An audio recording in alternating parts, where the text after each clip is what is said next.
Mesdames et messieurs, bonsoir. Voici les titres de l'actualité de ce lundi 27 mai. À la une ce soir, cette double cérémonie à Boisson en présence du Premier ministre. D'abord, le coup d'envoi du programme national de réhabilitation des pompes villageoises. Ensuite, la pose de la première pierre du CHR d'Aboisseau. Les temps forts dans ce 20h. À suivre, la reconnaissance du mérite avec la décoration de 27 femmes par la grande chancelière. Elles viennent de divers domaines d'activité, économie, politique et entrepreneuriat. Ces Ivoiriennes ont été distinguées pour le travail abattu. Et puis, il pleut sur Abidjan depuis ce matin. Ces pluies font beaucoup de dégâts. Dans ce 20h, les images de la commune de Yopougon et les alentours du CHU qui sont sous les eaux. Le constat de nos reporters dans quelques instants.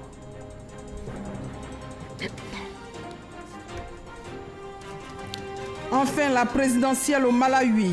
Peter Mutharika, président sortant réélu de justesse pour un nouveau mandat de 5 ans. Il a obtenu 38,57% des voix.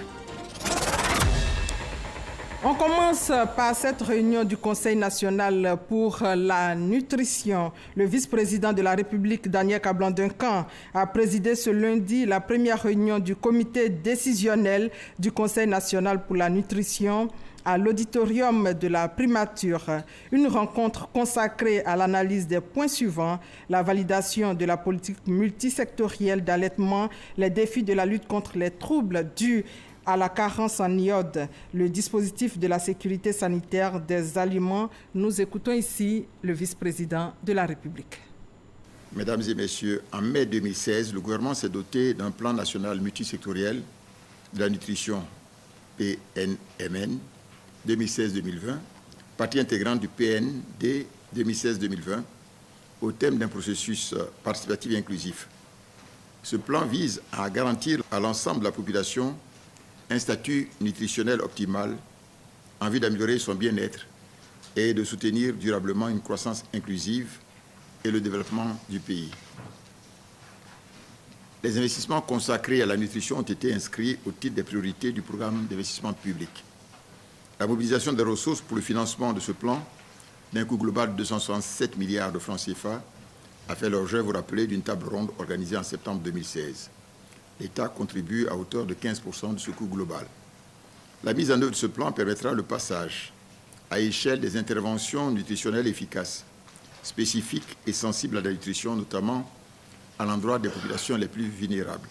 Dans sa volonté d'accélérer l'action sociale dans l'optique d'une meilleure répartition des fruits de la croissance économique, le gouvernement s'est doté, vous le savez récemment, d'un programme complémentaire de renforcement de l'action sociale, le PS-Gouv 2019-2020, sous l'égide du président de la République, son excellent M. Alassane Ouattara.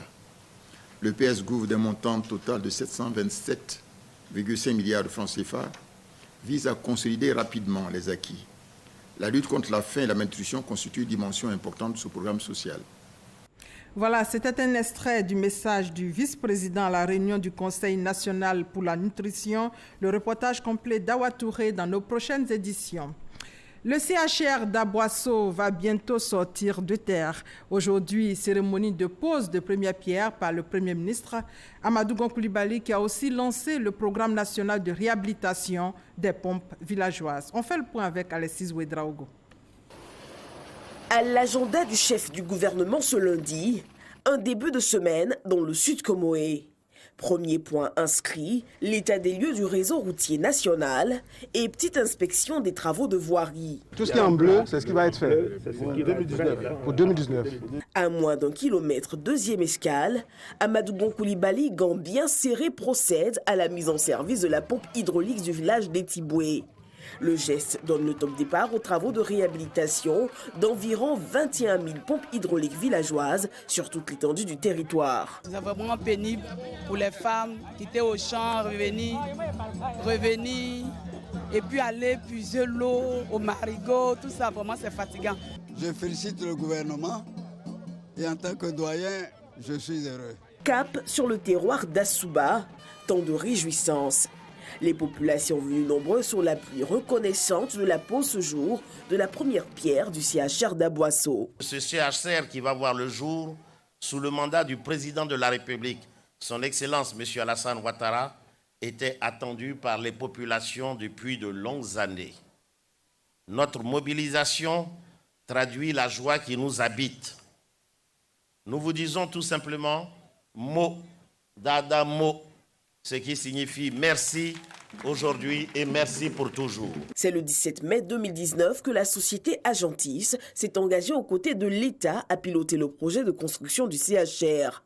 Fruit de la coopération ivoiro-marocaine, ce projet devrait donner vie dans 16 mois à un pôle sanitaire très attendu des populations. Fils de la région, le ministre de la Santé n'a pas manqué de dire la reconnaissance du Sud Comoé pour le droit à la santé, mais surtout pour toutes les actions de développement ayant impacté les conditions de vie des populations. Quand on sait d'où vient Aboisseau, la célèbre cité historiquement parlant, bien sûr, pour avoir aujourd'hui, 8 ans seulement après l'avènement au pouvoir du président Alassane Ouattara, cette fière allure, pour afficher aujourd'hui cette image admirée et admirable, qui surprend plus que tout autre les anciens, nous pouvons dire tout simplement, vraiment, il y a un temps pour chaque chose. Oui, il y a un temps pour chacun de nous. Aujourd'hui, rien qu'avec cette infrastructure, c'est près de 30 milliards. Qui dit mieux? Plusieurs dons d'une valeur totale de 9 millions de francs CFA ont été remis aux populations par le Premier ministre. Au pupitre des allocutions, il salue la fraternité, les dignes fils de la région et la dynamique coopération ivoiro-marocaine. La belle région du Sud Comoé occupe, vous le savez, une place très importante, une place de choix dans l'œuvre de développement que conduit le président de la République, son Excellence M. Alassane Ouattara, depuis son accession à la magistrature suprême de notre pays. C'est pourquoi le choix de la région du Sud Comoé pour ces deux événements n'est pas un choix fortuit. C'est l'expression de la volonté du gouvernement d'accélérer le développement dans cette région si riche. Il en sera de même dans toutes les autres régions du pays, dans le cadre du programme social du gouvernement en cours d'exécution. Sensible au plaidoyer des élus de la région, le Premier ministre s'est voulu rassurant. Il est prévu pour la région du Sud Comoé, en plus du nouveau centre hospitalier régional, la construction à Bassam du Centre national de radiothérapie et d'oncologie médicale, qui sera le plus important de la sous-région ouest africaine. Il est également prévu la construction d'une école neuve de l'INFAS d'Aboisseau à Assouba. L'appel d'offres est en cours et les travaux demeureront avant la fin de l'année 2019. Le vaste programme hospitalier que porte l'État devra permettre à une vingtaine de villes et communes de voir construire des hôpitaux neufs aux côtés d'hôpitaux entièrement rénovés. Le gouvernement s'attelle à trouver des solutions appropriées aux grandes problématiques qui doivent permettre de rendre le système sanitaire performant. Il s'agit, entre autres, de mettre en œuvre la réforme hospitalière adoptée récemment par le gouvernement qui introduit des innovations pour une gestion plus efficiente de nos établissements hospitaliers. Il s'agit également d'aborder avec plus d'efficacité la question des ressources humaines en santé, de répondre à la disponibilité des médicaments et la question de l'entretien de l'existant. Amadou Gon Coulibaly a pour finir engagé les populations à s'approprier ces travaux et donner rendez-vous dans 16 mois. Le top départ de la réhabilitation des pompes villageoises données par le Premier ministre à Aboisseau. Les autres ministres en font pareil dans les régions. Les ministres Jean-Claude Kouassi et Amadou Koné ont aussi lancé dans le Gbeke et le Hambol le volet réhabilitation de près de 2000 pompes villageoises, nous dit Kader Sogodogo. Pauline Konan Adjoa est ménagère à Okofari, village situé dans le périmètre communal de Boaké. Avoir de l'eau potable était difficile. La réparation des pompes du village va changer beaucoup de choses. Quand la pompe était en panne, on se lève à 3h, à 4h du matin pour aller chercher de l'eau au marigot. La pompe a été réparée, donc c'est à 5h, nous allons chercher de l'eau à la pompe. L'eau est importante pour la famille. Le programme social du gouvernement est en marche. Le volet réparation de 21 000 pompes à motricité humaine dans tout le pays est lancé. Dans la région de Bouaké, 1250 pompes à motricité humaine seront remises en état. Je vous invite, chers parents, chers frères et sœurs, à vous impliquer pour la réussite de ce projet afin que nos villages demeurent approvisionnés en eau potable de qualité en tout temps et en tout lieu.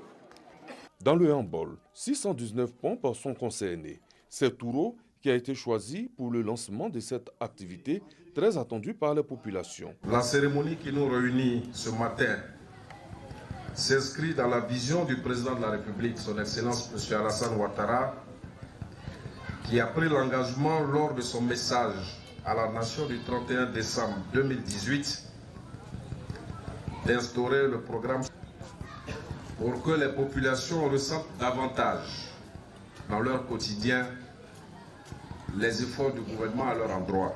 Plusieurs activités vont accompagner la mise en service de ces pompes à motricité humaine. La mise sur pied de comités de gestion de points d'eau, la sensibilisation des villageois sur le transport, le stockage et l'utilisation de l'eau potable. Dans le même élan du programme social du gouvernement, le ministre Pascal Kwaku Abina a donné également le coup d'envoi officiel du programme de réhabilitation de 456 pompes dans le village de Touzoukro, à quelques kilomètres d'Abengourou. Le reportage complet des Maniamiens dans nos prochaines éditions. Ce lundi, Abidjan a les pieds dans l'eau depuis ce matin. La pluie continue de tomber, faisant de nombreux dégâts. Le constat de nos reporters Zirion Hermans et Eugène Atoubé à Yopougon. Une mare aux véhicules à quelques encablures du CHU de Yopougon. C'est ainsi qu'on peut caricaturer le spectacle surréaliste vu cet après-midi à 14h pour pasticher le titre d'une œuvre de feu Bernard Dadier, La mare au crocodile. Un spectacle favorisé par la pluie qui s'est abattue sur la ville d'Abidjan entre 11h et 15h ce lundi. L'eau a littéralement submergé l'espace long de plus de 200 mètres que traversent les lignes de haute tension, un squat que les auteurs ont transformé en garage auto. Aujourd'hui, il paie le prix de la colonisation de ce site qui n'est pas à sa première inondation. Il y a plein de véhicules qui sont là, tous les moteurs ont déjà pris l'eau, donc on ne sait pas ce qui va se passer. Il y a d'autres, on va pouvoir faire avec les produits des véhicules, et il y a d'autres qui vont abandonner les véhicules, ils vont vouloir qu'on paye tout. Chaque année, c'est comme ça ici. Il faut que pour arranger la route normalement, pour mettre les barrages, pour faire les caniveaux aussi. Le site transformé en garage et aujourd'hui inondé était à l'origine interdit à toute habitation. C'est ce qu'on appelle la zone non édificandi, parce que zone à risque. En amont, arrivent toutes les eaux du ruissellement et les ordures charriées depuis les quartiers Andokwa, zone Emikao, dans la commune de Yopougon. Les habitations emportent les stigmates autant que cette clôture dont les jours sont comptés. Les riverains confessent qu'ils mesurent le danger et pourtant, ils sont bien là, à la merci des inondations, comptant sur leur bonne étoile pour qu'aucun drame ne survienne. Il faut un ingénieur qui doit venir voir, puisque la viabilité ici n'est pas claire. Vous voyez même que les maisons dans lesquelles habitent les gens, l'eau qui quitte là-bas a commencé à ronger. Et c'est pour que ces maisons-là s'écroulent sur les individus. La saison de pluie n'est qu'à ses débuts et pour le peu qu'elle a servi à la population ce lundi, on peut craindre ses effets les jours à venir. Les riverains victimes d'inondations de ce lundi le disent aussi, mais personne ne pense à quitter cet endroit où il est durablement établi. Et le gouvernement demande aux populations de quitter les zones à risque et d'appeler les numéros d'urgence en cas d'inondation. Beaucoup de vigilance aussi, surtout. Maintenant, cette préoccupation qui intéresse les Ivoiriens, à savoir quel est le rôle du ministère de la Ville en Côte d'Ivoire, quelle activité a-t-il mené depuis sa création? Le ministre François Albert Micha a répondu récemment à ces interrogations. L'actuel ministre de la Ville était l'invité de la rédaction de Radio Côte d'Ivoire. Le point avec Franck Quadio. Un ministère de la Ville, pourquoi faire? État des lieux, mission et perspective.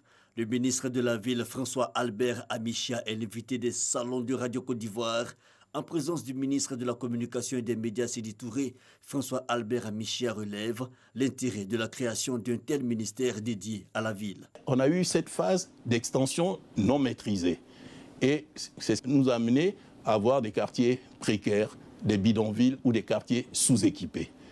Et puis, on a la troisième phase qui est la phase actuelle, c'est la phase de prise de conscience et de reprise en main de l'urbanisation. Nous sommes en train de travailler sur la mise sur pied des outils de planification. Il faut que chaque commune ait son plan stratégique de développement local. Rien ne peut se faire sans planification. Planifier pour aboutir à un espace de vie des plus qualitatifs, mais la réalité est qu'aujourd'hui... Le constat n'est pas fameux. Vous prenez la seule ville d'Abidjan, c'est 136 à 137 quartiers précaires qui existent. Sur une population de 6 millions d'habitants, c'est 1,5 million qui vivent dans les quartiers précaires. Il faut faire quelque chose. Le gouvernement ivoirien n'a pas attendu. Depuis, des négociations ont été menées avec nos partenaires au développement et certains ont accepté de financer le plan de restructuration de certains quartiers précaires. Monsieur le Premier ministre, d'ailleurs, va lancer l'opération très prochainement. N'empêche, pour le ministre François Amichia, la question de l'habitat précaire peut être abordée avec stratégie. Nous avons les bidonvilles qui se construisent sous des lignes à haute tension ou qui se construisent sur des flancs de collines ou dans des bassins d'orage. Il faut les raser pour des raisons de sécurité. Mais à côté de ça, vous avez des quartiers sous-équipés parce que la voirie n'a pas été suivie, les réseaux d'assainissement n'ont pas été faits correctement.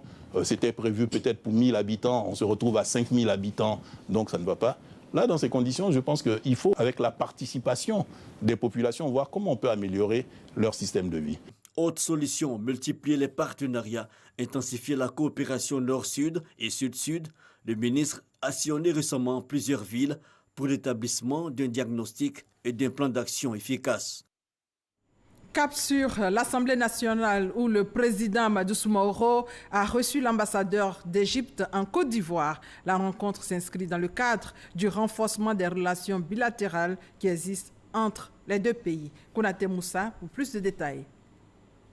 Reçu par le président de l'Assemblée nationale, son Excellence El Hamzaoui, l'ambassadeur d'Égypte en Côte d'Ivoire et Amadou Soumaoro ont abordé la question du rapprochement des institutions parlementaires des deux pays. À quelques semaines de la Coupe d'Afrique des Nations en Égypte, les deux personnalités ont échangé sur les facilités offertes aux Ivoiriens qui se rendront dans le pays pour suivre la compétition. Nous avons reçu hier une délégation des agences de voyage égyptiens pour faciliter le voyage des sapeurs ivoiriennes. On a discuté les relations bilatérales et comment on peut renforcer la coopération entre les peuples égyptiens et ivoiriens et entre les deux chambres du Parlement. La Côte d'Ivoire et l'Égypte entretiennent une bonne coopération. En témoigne la récente visite du président égyptien Abdel Fattah al-Sisi dans la capitale ivoirienne. Un mot de distinction. Cet après-midi, la grande chancelière a décoré 27 femmes. Ces Ivoiriennes viennent de divers domaines d'activité, notamment économie, politique et entrepreneuriat. Elles ont été distinguées pour le travail bien fait. Wodjontele Soro et Kolo Koulibaly. De la voix pour magnifier le mérite des femmes au cœur de la grande chancellerie. L'orchestre féminin Djéa enchante les instants de la décoration de 27 Ivoiriennes issues de l'administration, de la vie politique, de l'entrepreneuriat ou du monde de la musique. Dans l'ordre du mérite national, il y a 9 personnes, dont 7 fêtes officiers et 2 chevaliers. 18 autres femmes sont décorées au titre d'officier d'ordre du mérite ivoirien. Des témoignages émouvants de Madeka et de Chantal Fanny qui retracent leur parcours aujourd'hui reconnu par l'État de Côte d'Ivoire. Ne doute jamais que tu es spécial. Mère Teresa disait, seul je ne peux pas changer le monde, mais je peux jeter une pierre dans l'eau et créer de nombreuses ondulations. C'est ainsi que nous les récipiendaires de ce jour, nous nous voyons. Nous prenons l'engagement devant vous, Madame la Grande Chancelière, et devant l'État de Côte d'Ivoire, d'être chacune cette pierre jetée dans l'eau qui créera de nombreuses ondulations dans ce pays. Je marchais de Yopougon jusqu'à Cocody à pied pour essayer de chanter. Apprendre à chanter au studio JBZ, à chanter à la RTI. J'ai marché de Yopougon. Le soleil me tapait, mais je le faisais quand même parce qu'il fallait le faire. Je viens d'un milieu très modeste. Mais de toute façon, il faut aider les parents. Donc pour les aider, je vendais des oranges, de l'eau glacée, tout ce qui me passait sous la main avant. Avec cette cérémonie de distinction, la grande chancelière Henriette Dagli Diabaté fait d'une pierre deux coups, en célébrant également les mamans. Mention spéciale pour les femmes et les mères seules. Elles sont souvent tiraillées entre le boulot, les charges domestiques et l'éducation des enfants. Je félicite Mme Dominique Ouattara pour son implication dans l'amélioration de la condition de vie des femmes et des enfants de Côte d'Ivoire. En témoignent notamment le FAFSI et l'hôpital mère-enfant de Benjerville. Selon Chantal Fanny et au nom de ses sœurs, pour qui le mérite est distingué, elles s'engagent toutes à redoubler d'ardeur au quotidien pour le développement de la société ivoirienne. Et nous parlons des femmes distinguées, ce qui nous emmène à célébrer les mères. À Yamoussoukro, les mamans étaient à l'honneur hier. On fait le point avec Walter Amadou.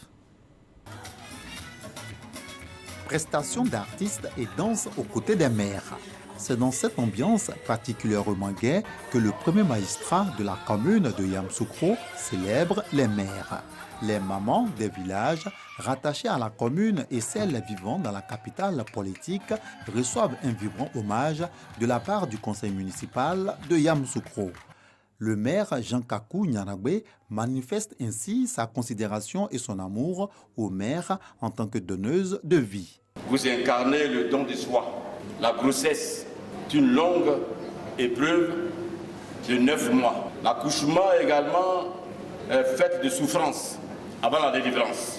Et après la naissance, vous allaitez, vous bichonnez le bébé. Quand bébé est malade, vous aussi vous êtes malade, moralement et physiquement. Les femmes d'Akwessekro, de la Mieda, ainsi que celles de l'église protestante du district de Ngokro n'ont pas seulement communié avec le maire de Yamoussoukro. Elles sont réparties avec des dons composés essentiellement de pagnes et de chaises. On s'intéresse maintenant à l'actualité religieuse avec la 4e édition du Méga 4 du Woroba, une rencontre spirituelle qui a été marquée par des projets de développement. Le ministre Ahmed Bakayoko a saisi l'occasion pour lancer le programme de financement des projets de jeunes. Mamadou Kwasi. La 4e édition du Méga 4 dans le Woroba. Cette édition est aussi des rencontres de concertation entre les filles et les fils des régions du Béré, du Worodougou et du Bafing. Ils sont assistés dans leur initiative par les guides religieux et les autorités coutumières du district de Woroba. Il s'agit pour ces cadres de définir une politique de développement de leur terroir tout en renforçant l'union et l'entente en leur sein. Des activités de renforcement de la cohésion entre nos différents parents de la diaspora. Nous avons décidé également de la mise en place d'un comité de veille pour lutter contre les crises en interne, les crises entre nos parents, nos frères. Nous avons souhaité qu'on puisse organiser à l'avenir un festival pour revaloriser le riche patrimoine culturel du Woroba. Un comité stratégique a été mis en place en vue de l'élaboration des décisions prises, dont les plus importantes sont le bitumage de l'axe Séguéla-Touba et Séguéla-Man. Il s'agit également de la fin des travaux de l'aéroport de Séguéla. D'autres projets de développement suspendus depuis la visite présidentielle de 2015 seront réactivés selon le ministre d'État Ahmed Bakayoko. Initiateur et parrain de ces méga cadres dans le Woroba, le ministre d'État Ahmed Bakayoko a invité l'ensemble des cadres à l'union et à la solidarité pour faire barrage à la pauvreté. La nouveauté pour cette édition est la mise en place d'un fonds de 200 millions de francs CFA pour accompagner l'insertion des jeunes. On m'a dit que les jeunes ont des diplômes, ils n'ont pas de travail. Et je veux, à partir d'ici à Kani, de cette initiative, lancer le projet d'une micro ou mésofinance, c'est-à-dire une petite fêtière de financement des projets de nos jeunes, pour accompagner les gens dans des projets de deux façons. Un, dans un financement efficient, et puis aussi dans un savoir-faire. C'est-à-dire que chaque année, on peut, à l'occasion de nos rencontres, montrer les 10, 100 ou 200 jeunes qu'on a financés ceux qui s'en sortent et voir les autres qu'on peut financer. Et donc j'invite tous les cadres à faire en sorte que nous puissions être solidaires. Au nom des filles et des fils du Yoruba, le ministre d'État Ahmed Bakayoko a exprimé sa gratitude au président de la République Alassane Ouattara pour la confiance placée en l'un des leurs. Amadou Soumaoro, nouveau président de l'Assemblée nationale, dont l'élection réjaillit surtout le district du Yoruba. C'est la dernière ligne droite du Ramadan, moment de partage et de solidarité. Les fidèles musulmans de Dabakala ont reçu les dons du chef de l'État et du Premier ministre Amadou Gon Coulibaly, dons remis par le chargé de mission du président de la République. Nous y reviendrons largement dans nos prochaines éditions. Une page noire dans ce 20h avec la levée du corps de Monseigneur Antoine Koné, ancien évêque d'Odiéné. C'était ce matin à la cathédrale Saint-Paul du Plateau, levée du corps en présence du vice-président Daniel Kablan-Duncan. Il représentait le chef de l'État.